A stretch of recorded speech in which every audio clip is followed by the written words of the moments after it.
একদিন স্বামী আর স্ত্রী বেড়াতে গেল চিড়িয়াখানায়। তারা দেখল একটি বানর তার সঙ্গিনীর সাথে খেলছে, খুনসুটি করছে। স্ত্রী দৃশ্যটা দেখে মুগ্ধ হয়ে স্বামীকে বলল, কি চমৎকার ভালোবাসার দৃশ্য, তাই না?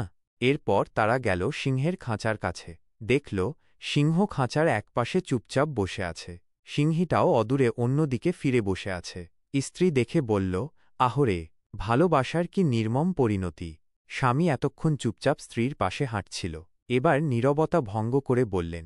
স্বামী স্ত্রীকে বলল, এই ধরো, এই ছোট পাথরটি সিংহীর দিকে ছুঁড়ে মারো, আর দেখো কি ঘটে। মহিলাটি যখন ছোট পাথরটি সিংহীর দিকে ছুঁড়ে মারো, সিংহটি তখন ক্ষিপ্ত হয়ে গেল, সঙ্গিনীকে বাঁচানোর জন্য গর্জে উঠল। এবার স্বামী স্ত্রীকে বলল, মেয়ে বানরটার দিকে ছুঁড়ে মারো, দেখ কি ঘটে। পুরুষ বানরটার আচরণ লক্ষ্য কর।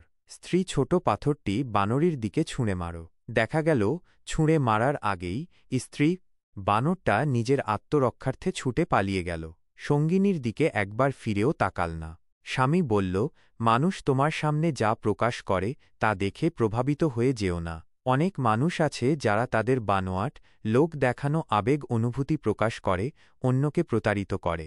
আবার অনেক মানুষ আছে যারা তাদের ভেতরে গভীর অনুরাগ ভালোবাসা লুকিয়ে রাখে।